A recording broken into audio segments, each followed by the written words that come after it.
우리가 읽은 말씀을 바탕으로 히스기야 3 우리의 거울이라고 하는 제목으로 함께 말씀을 나누겠습니다. 히스기야 왕에 대해서는 우리가 어느 정도는 또 알고 있으리라 여깁니다. 히스기야 왕에 대한 생에 대해서 우리가 성경을 통해서 다시 한번 좀 살펴보는 또 기회가 되기를 바라고, 그의 삶을 통해서 오늘 우리의 모습을 또 잘 비춰보고 우리가 우리의 삶 하나님 앞에 어떻게 살아야 될까 또 교훈받고 또 함께 힘써 나가게 되기를 기대합니다. 히스기야 왕, 이 왕의 아버지가 누구였냐면 아하스 왕입니다. 아하스 왕. 이 아하스 왕은 유다의 왕 가운데서 악한 왕으로 분류가 돼요. 또 이어서 히스기야가 또 낳은 아들 므낫세라고 하는 아들은 유다 왕조에 있어서 가장 패악한 왕으로 또 알려져 있습니다. 그래서 히스기야는 어쩌면 선대가 남겨두었던 여러 가지 악습들을 또 끌어안고 그가 왕이 돼요. 그래서 그가 29년이라고 하는 시간을 그가 왕으로서 다스리게 되면서 여러 가지 일들을 하게 됩니다. 그리고 그의 여러 삶의 모습들을 보면서 또 오늘 우리의 모습을 많이 이렇게 투영해 주는 모습들이 등장해요. 그래서 이 히스기야 왕에 대한 이야기를 우리가 할 때 그의 생애를 한번 구분해 보는 게 좋을 것 같습니다. 한번 거기 보시면 그의 아버지가 아하스 왕입니다. 이 아하스 왕과 함께 그가 14년 동안을 공동으로 통치 경험을 하게 돼요. 그래서 그것이 연대적으로는 주전 729년부터 715년에 해당이 됩니다. 이때 우리가 잘 아는 아주 중요한 사건이 벌어지죠. 그 사건이 주전 722년에 북이스라엘 나라가 아수르 나라에 의해서 패망을 당하게 되는 사건이 있게 됩니다. 그때 이스라엘의 마지막 왕이 누구냐면 호세아라고 하는 왕입니다. 이름은 참 좋은데 안타깝게도 그가 다스리던 때에 아수르에 의해서 포위를 당하게 되고 3년 만에 결국은 이 사마리아 수도가 함락이 되면서 이스라엘 나라가 패망을 당하게 돼요. 이런 충격적인 사건이 그가 아버지와 함께 공동으로 다스리게 되는 때에 일어나게 됩니다. 그리고 나서 이제 그의 아버지가 떠나가고 그가 이제 단독으로 다스리는 시간이 29년 세월을 그가 다스리는데, 당연히 이어지는 연대는 주전 715년에서부터 686년, 왕조의 역사에서 우리가 꼭 기억해야 될 연대들이 좀 있는데 히스기야에 있어서도 우리가 기억할 만한 그런 연대가 됩니다. 근데 이제 그가 29년을 다스리는 29년을 또 우리가 구분할 때 이렇게 구분해요. 거기 요약한 것처럼 제1년으로부터 제14년까지가 하나의 중요한 기간이 되고요. 그리고 14년에서부터 마지막 29년 그가 죽기까지 또 하나의 구분이 이루어집니다. 이런 구분이 이루어지게 되는 중대 사건이 언제일까요? 제14년이 되던 해에 발생합니다. 그때 연대가 701년이에요. 이것도 여러분들이 기억해 두면 좋습니다. 구약 연대를 따질 때 702년, 1년에 어떤 사건이 벌어졌느냐? 오늘 본문에서 우리가 읽은 이 사건이 벌어집니다. 아수르 나라의 왕이었던 이 사네립이 유다를 침공한 사건이 벌어지게 됩니다.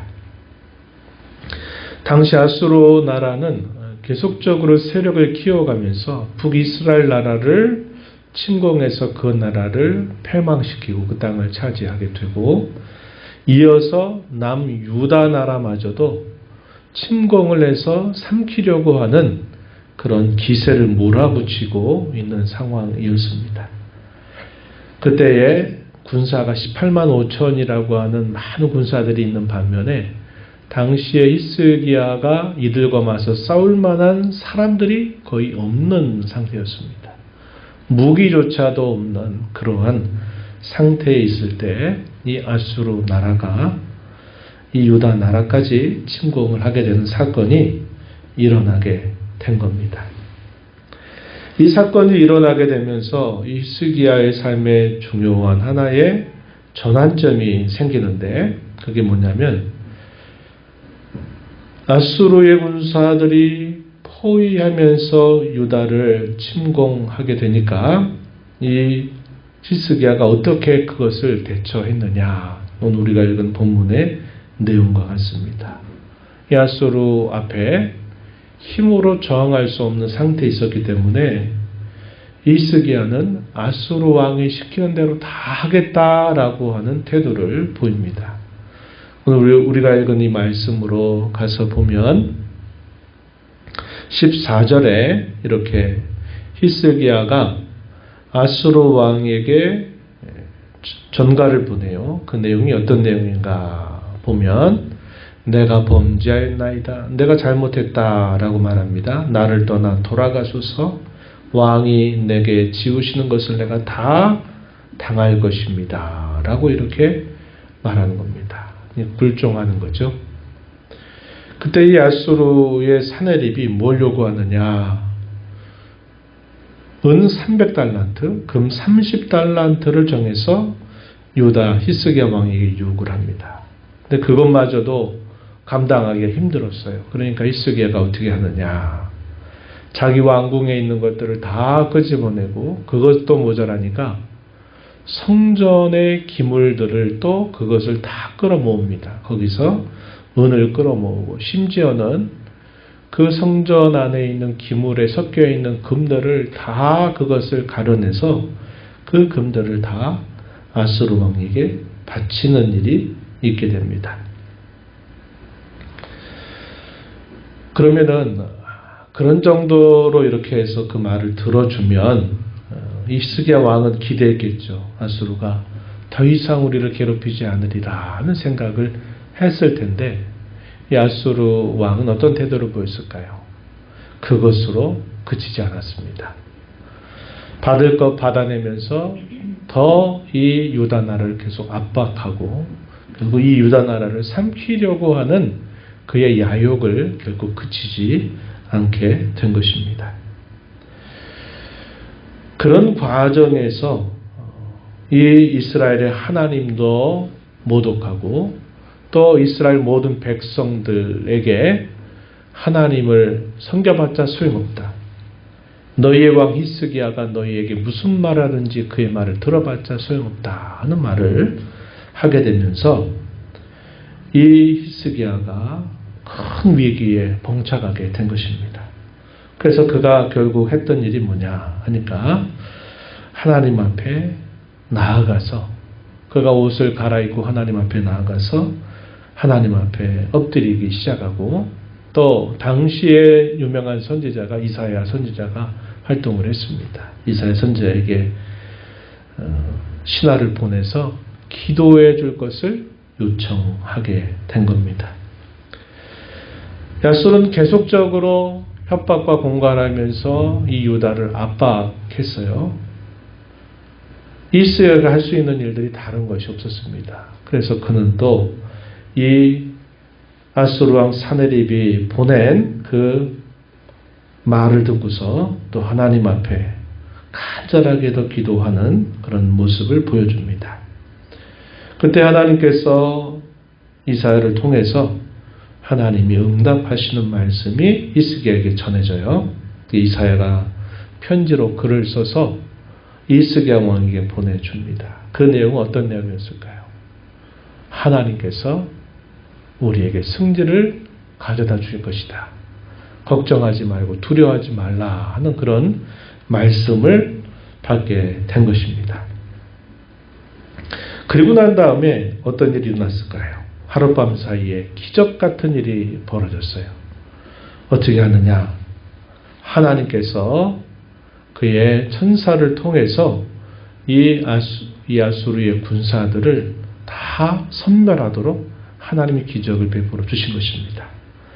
그야말로 이게 사람의 손을 통하지 않고 하나님이 직접적으로 이 아수르의 군사들을 심판하시는 그런 사건을 통해서 기적적으로 이 유다 나라가 승리를 거두게 되는 사건이 있습니다. 이런 내용들은 아마 여러분들이 많이 들어본 이야기일 거예요. 그래서 놀라운 반전이 일어나게 돼요.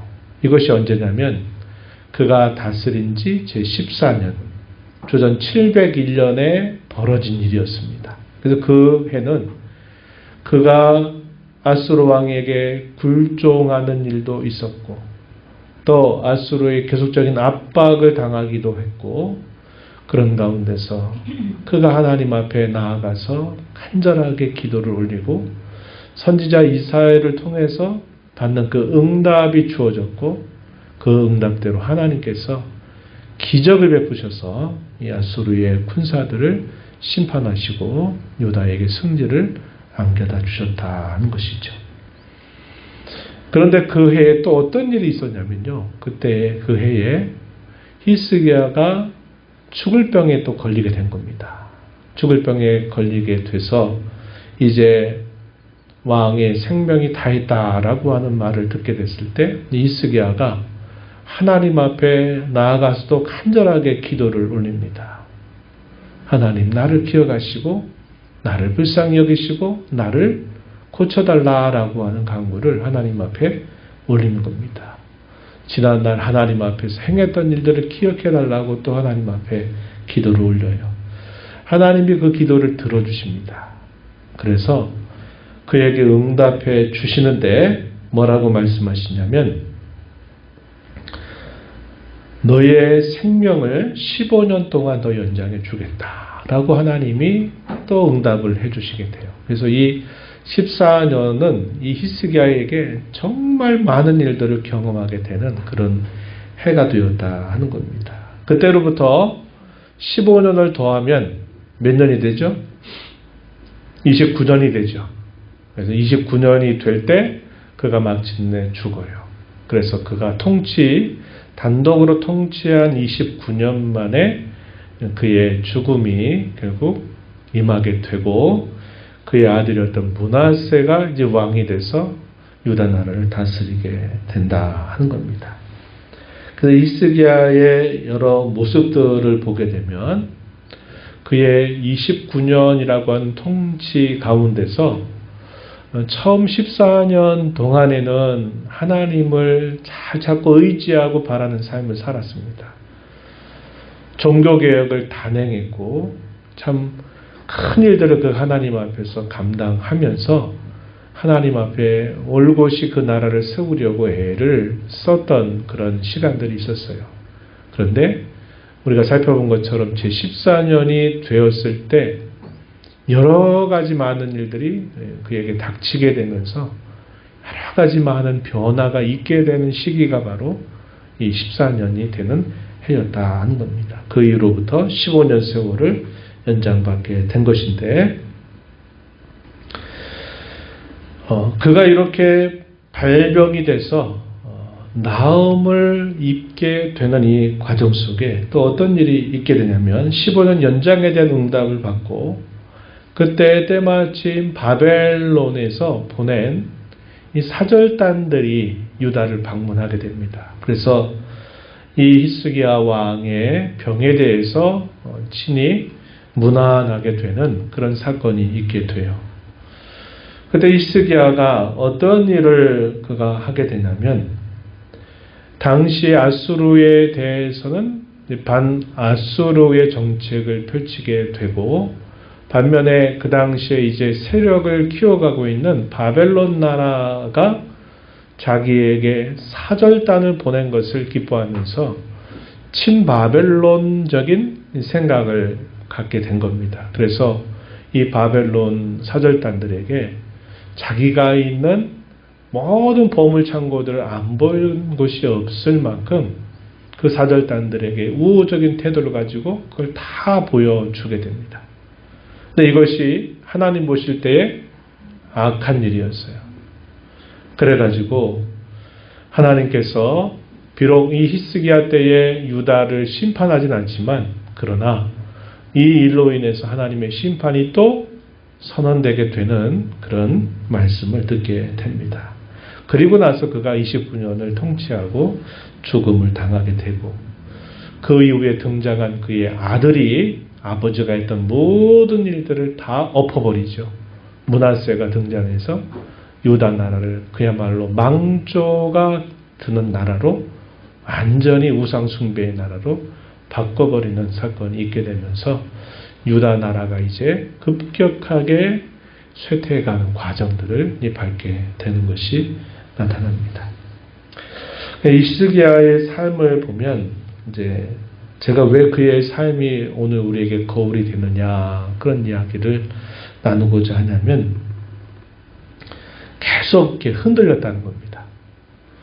예를 들어서 처음에 아수르에 대해서 내가 잘못했다고 당신이 내게 무엇을 하라고 하든지 내가 다 그것을 담당하겠다고 말하면서 심지어 성전의 기물조차도 다 갖다가 이 아수르 왕에게 바친 겁니다. 그 태도가 결국 하나님을 자꾸 의지하는 것보다도 결국 아수르에 굴종하고 아수르를 더 바라보고 아수르에게 잘 보이려고 하는 그런 태도를 취하게 되면서 큰 실책을 그가 하게 되죠. 물론 감사하게도 이 아수르가 계속적으로 요구하니까 이제 히스기야가 할 수 있는 일이란 없었어요. 하나님 앞에 이제 매달리기 시작합니다. 그러면서 놀라운 응답을 받게 되면서 그 위기를 극적으로 벗어나게 되는 그런 경험을 하게 돼요. 그리고 그 해에 많은 사건이 있었다 그랬죠. 그러면서 그의 생명이 15년을 연장받게 되고 나서 또 바벨론 사절단을 맞을 때 이 히스기야가 또 어디를 바라보게 되냐면 친바벨론적인 태도를 또 취하게 되는 겁니다. 바벨론은 함께해도 괜찮아. 이 나라와 함께할 수 있어. 라고 하는 이런 생각을 갖고 했는데 하나님이 뭐라고 말씀하세요? 결국은 이 바벨론에 의해서 유다 나라가 망하게 될 것이다. 이런 말씀을 하셨고 마침내 유다 나라가 어느 나라에서 망했느냐? 결국 바벨론 나라에 의해서 패망을 당하게 되는 일이 결국 임했다는 겁니다. 그래서 히스기야가 믿음을 가지고 처음에 통치를 정말 잘 감당했지만 그러나 주어지는 그런 다급한 상황에 계속 그의 마음이 오락가락하는 그런 태도를 보였다는 것을 우리가 알게 됩니다.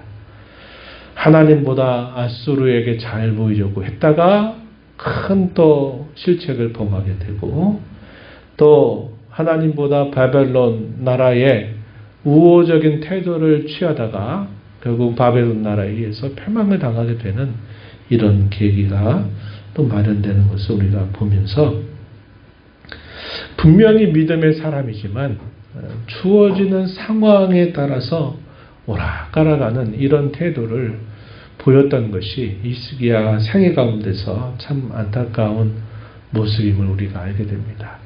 우리가 살아가는 삶도 그래요. 우리가 믿음을 가지고 살아가지만 우리가 막상 어떤 다급하고 또 어떤 중요한 일 앞에 놓이게 될 때는 우리가 하나님보다도 그 상황에 기대게 될 때가 많고 그 상황을 도와줄 다른 것들을 우리가 더 먼저 바라고 구하는 그런 모습에서 우리도 오락가락하면서 이렇게 지나게 될 때가 참 많다는 것을 우리도 보게 됩니다. 그래서 히스기야의 삶은 오늘 우리의 삶에 마치 거울과도 같다는 것을 알게 돼요.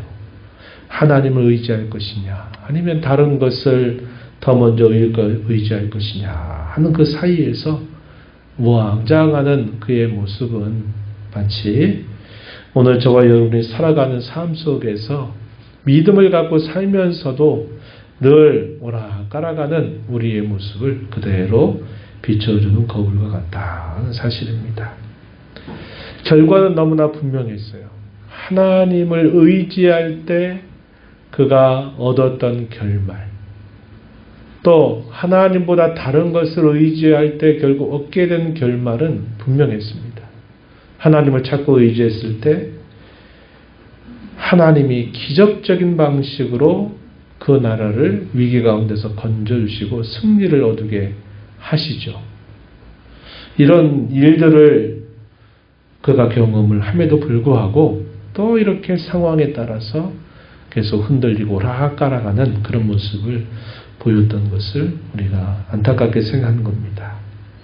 오늘 저와 여러분도 살아가는 삶 속에 이 믿음을 가지고 우리가 늘 살고 있다고 하지만 우리가 살아가는 많은 삶 속에서 주어진 상황의 다급함이나 그런 것들 때문에 하나님보다도 그 상황을 더 기대고 그 상황을 모면하기 위해서 우리가 믿음의 길이 아닌 다른 것들을 찾고 의지할 때가 많다는 것이죠.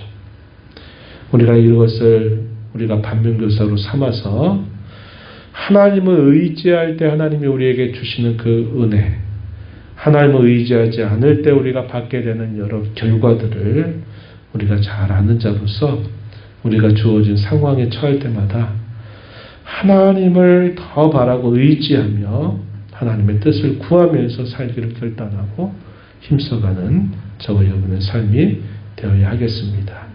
이런 은혜가 우리 모두에게 함께하기를 진심으로 바랍니다.